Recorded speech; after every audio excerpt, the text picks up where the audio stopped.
it wasn't like a blockbuster. There wasn't all these action scenes. The monks weren't jumping off the building, flying on hang gliders or, things blowing up. It was just like this simple living. What's up, friends? Paul here, and welcome back to The Beautiful Mess, where we talk about tools and tactics to improve your life. Today, we're going to be diving into monk mode, what that is and how you can use it in your life, what the studies are that support this way of life, and how you can apply it in a practical way. No, you don't have to go off into the French Alps to become a monk. You're welcome to, but we're going to be talking about how you can take some of those benefits of the monk lifestyle and apply it to your life amidst the busyness, the chaos, and everywhere in between. So, story time. What brought me to talk about monk mode today is actually my haircut. I got a haircut today, and it reminded me of this film, Into Great Silence. It was made in 2005, and the whole film is actually like, there's no music, there's no interviews, there's no music. Like, it's just, you're in this monastery. It's in the French Alps, and there's these Carthusian monks. I think it's a Grand Chartreuse monastery. Apologize if I butchered that French. But it's a film it was directed by Philip Groening. It's basically a documentary, a silent documentary of these monks' life. And it received like all these different rewards, and it's just so fascinating in 2005 that this film would have seen so much recognition, because it wasn't like a blockbuster. There wasn't all these action scenes. The monks weren't jumping off the building, flying on hang gliders or, things blowing up. It was just like this simple living. And it was just, I have to admit, I think I fell asleep trying to watch it. So there might be more than just silence in me snoring watching it. But the cool thing about this film was it just gave you a glimpse into this monk mode lifestyle of, there's this rhythm to life. It shows you like the slow, steady path of their life, their daily routines, the prayer, the work, the meals. And just like, it was an immersive experience just watching it. You just felt like you were there. And you just heard the sounds, the environment. There's like a scene where they're gardening, and you're just like, it's so powerful. I encourage you to just check it out. But like, what the monks have, it's like this simple, disciplined way of life. This is the way. If you're watching The Mandalorian, it's like this way of living that has this intention behind it. They're serving a higher purpose. And, this life of meditation, prayer, fasting, faith, like solitude. And it was just like you were immersed into their environment. And so I think there's some things that we can learn from that. And I'm also trying to grab some information about studies that kind of back up this kind of way of life. There are kind of like that practical knowledge. Like, you would think that living simply without the distractions of life, that should help your life. But, it's always nice to know that there's studies backing it up. So it's actually become a phenomenon recently. Phenomena. Okay, anyways, somewhat of a phenomena. Because there's these YouTubers, content creators that are kind of going back and saying like how monk mode is actually like a good way of approaching life, to remove any like vices in your life, to focus on your most important things in your life, to be able to live simply, to put aside your phone for a while, technology, to kind of go on a little bit of a fast from things that could make your life a little bit less. It's it's weird, but I kind of think that there is that sense of less, like, whereas like the monk, it's just like this fullness of life, because like you have this like intentionality behind why you're doing what you're doing. I'm sure like, it's not necessarily like every day is like sunshine and roses for monks necessarily, but I mean, I think oftentimes when you meet people that are living a lifestyle like that, they're super happy, and you're just like, how is this possible? They probably don't have the latest iPhone. They don't have, all these gadgets and gizmos, and they don't have like the house, all these things that we're told that would make us happy in our modern culture. But this life of simplicity, like it is intriguing, and, obviously it can bring about this great happiness, and fullness of life. So, and, I think some people can take it like it's like monk mode. You just take a break from life, and it's good to take vacations and breaks. But I think it's also like a different kind of, a more intense than just taking a break. It's not just like put your phone away. It's like, I'm going to live like this intentionally. And I think, there's moments of our lives that I think it's important to apply that to. And then there's other moments that's not your calling in life to be a monk. So obviously don't try to practice the monk life. If you've got your day to day doesn't actually support that lifestyle, because that's not necessarily what you're personally called to. So there was a study in this Journal of Personality and Social Psychology found that individuals who practiced mindfulness meditation reported greater life satisfaction and happiness compared to those who did not practice meditation. Another study published in the journal Frontiers in Psychology found that individuals who practice meditation had higher levels of well-being and positive emotions than those who did not practice meditation. So, I think it's very fair to say that like doing elements from the monk mode can help your life.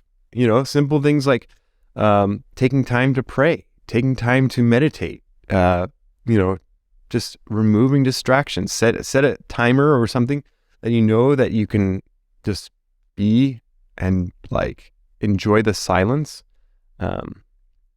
and just be immersed. Maybe watch Into Great Silence. That could be somewhat of a meditative experience. I'm telling you, and hopefully you don't fall asleep in the process. But I think there's many examples of people kind of living out more of a monk mode kind of lifestyle that, they've seen good things in their life. And so I think that you can probably bring in elements of this, focusing on your work in a very intentional way, where you might take on this project, and instead of doing it in your typical, like, I don't know, distracted way, that you've got your email open, you've got like 20 browsers open, like you just really focus in on that one thing instead of being barraged by countless messages. Right now I put my phone in airplane mode just to, kind of live a mini monk mode moment, and I set my computer, I turned off the Wi-Fi on my computer. So I think those are like small ways where you can kind of take elements of the monk lifestyle and apply it to your life. And there are benefits. Like, for example, I'm not going to hear my phone ding or vibrate because someone sent me a message. And so it's like living life with more intentionality and fullness. I think it's great. So we're going to talk a little bit about like improving your focus and productivity with monk mode, because when you practice monk mode, you eliminate distractions and unnecessary activities. And so like there's been studies that support this. Basically, an article in Psychology Today suggests that taking time to focus on a single task or deep work can improve productivity and focus. The article notes that deep work requires a distraction-free environment. So make sure that you create your monastic cell, if you will, for getting your work done. It doesn't necessarily mean that you're not in a noisy environment, but it could mean that you reduce the number of distractions or your reachability, people's easy access to you. Maybe you find a quiet place. So that's like a similar, seeing elements of that. And then also just being very intentional about the tasks that you choose to take on. I think studies have shown that if you choose like 3 to 5 tasks in a day, even though it doesn't seem like much, you actually end up being more productive in the long run. So instead of taking on too many things and becoming open to this world of like, oh, I got to get this done, you slow down. Treat it like the monk's life. They get a lot done in a day. They wake up early. They have this rhythm. And that's the other thing that I think improves your focus and productivity is like having a rhythm to life, like getting to bed on time, waking up at the same time every single day, having those reoccurring things that you do on a regular basis. Some people schedule out their week that certain days they do certain things. Like, for example, as a content creator, you might have one day where you write out all your content, another day where you shoot all of your content.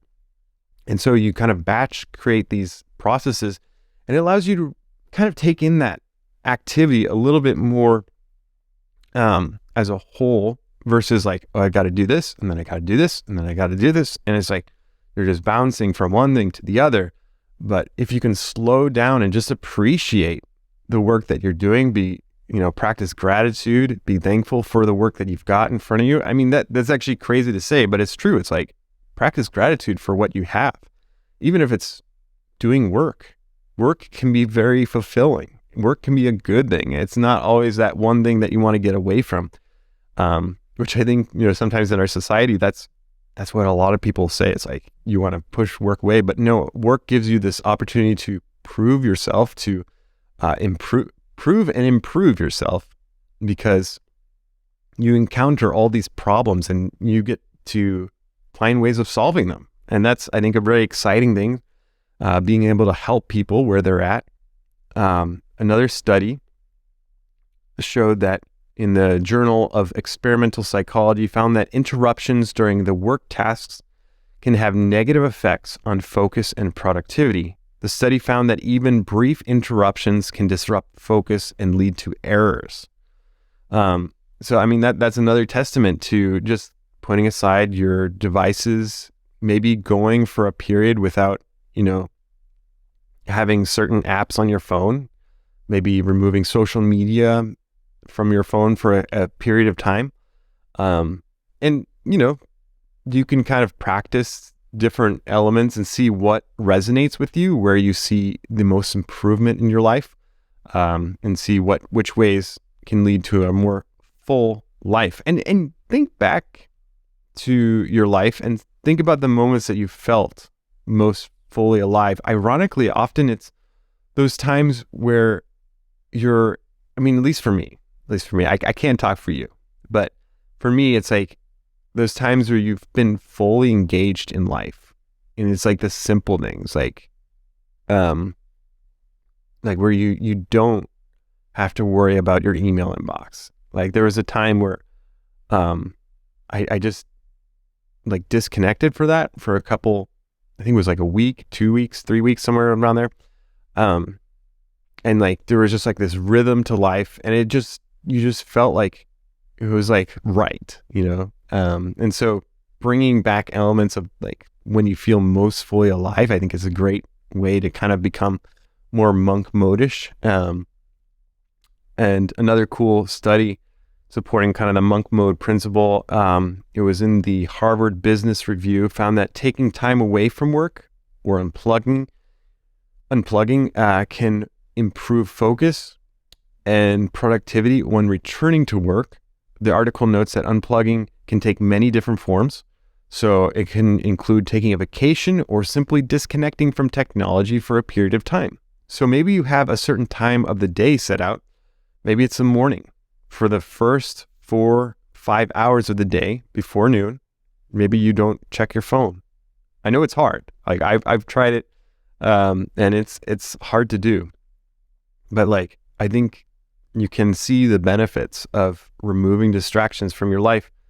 Like this reduces in less errors, being more focused and more productive. So I think that's just one of the ways. And then the last thing, is like becoming a better minimalist with monk mode. It's funny to think about this, but I think the monks are kind of like a great example of people who practice a certain type of minimalism in their lives, because they're not just letting everything and anything into their life. They're very, very intentional about how they live out their life. They're, removing distractions. They're decluttering things from their life, internally and externally. I think that, they're not like very consumeristic in their life. Obviously, like they take often vows of poverty.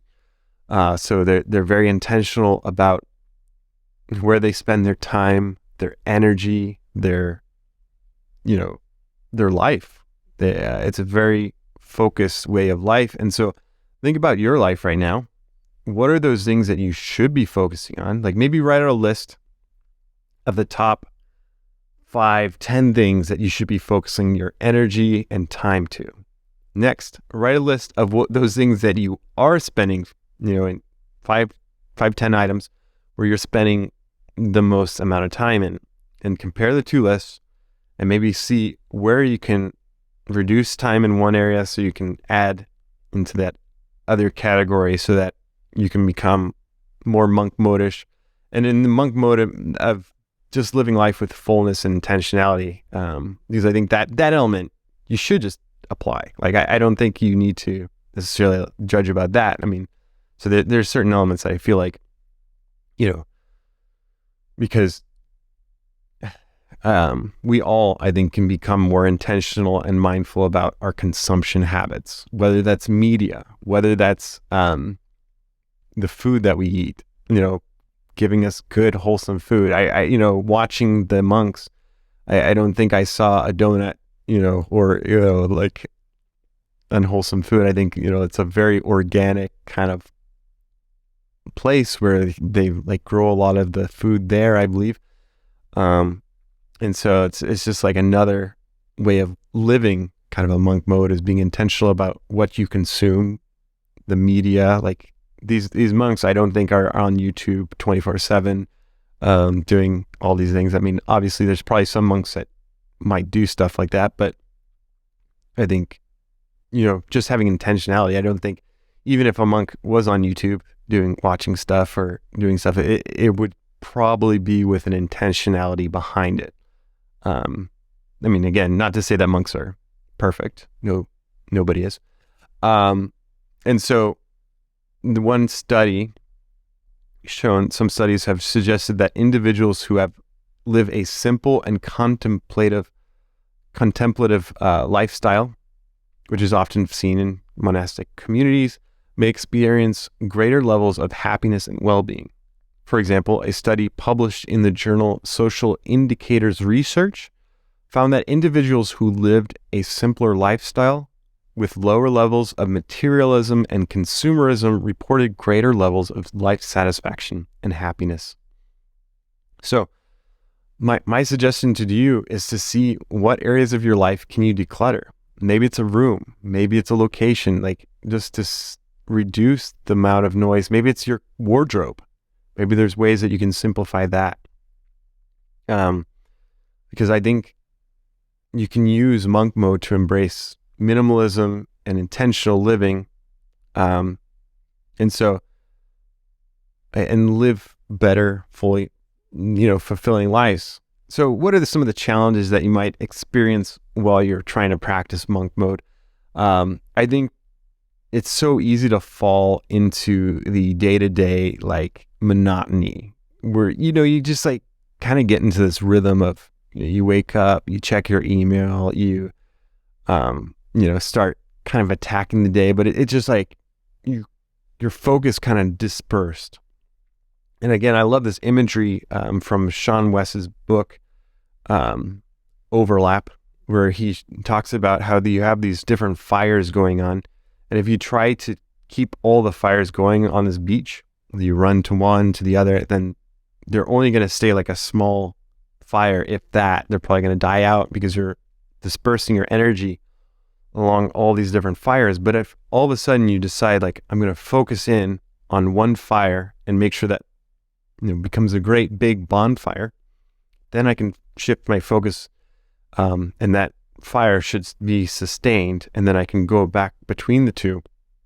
And so I think it's just a testament to being focused, to putting your intentionality behind those things that are most important, kind of back to that essentialism mindset, where if like you have that circle and you're trying to go in all these different directions, you don't really go too far. But when you have that focus, when you have that monk mode kind of lifestyle, you can go a lot further in one direction. I've seen it in my own life. Like I've had these different projects that I've taken on. I was very focused. I was very, adamant about getting those things done. And I think once you apply that focus and drive and intentionality behind those, you're going to go a lot further than if you kind of just have this wish-washy, like, oh, this is a cool idea. This is a cool idea. And then you just like keep jumping from one to the other instead of having that monk mode where you're approaching life with a very intentional basis. And so my tips for you is like, challenge yourself. It's going to be a challenge to set your phone aside for a certain period of time, maybe have a certain time frame where you go without your phone, or at least put it on airplane mode. And approach, like choose a project, choose one or two projects where you're just going to invest yourself into it, with intentionally. Maybe read the book Deep Work, watch the movie Into Great Silence and learn. I think it's like, I forget the French name. It's a French film. Yeah. So I think in conclusion, I think you can see a lot of benefits from living the monk mode lifestyle, from improving your focus, productivity, becoming a better minimalist. So my encouragement to you is to try it, see if it works for you. I'd love to hear, how minimalism, how this monk mode works in your life. If you've gotten this far to this episode, I would love for you to comment if you're on YouTube or on Spotify or whatever platform you're on. Subscribe, follow, rate, review, all that good stuff. But drop a comment, monk mode, and maybe, just say monk mode in the comments. If you have anything else to say, love hearing from you guys. But yeah, I'd be curious who's listened this far. Who else besides my mom is listening this far? So yeah, that's all for this episode. Thanks so much for tuning into The Beautiful Mess. As always, if you want to be part of the Messy family, be sure to rate, review, subscribe wherever you listen to podcasts. And until next time, my friends, stay messy and stay beautiful and practice your monk mode. Go monkish.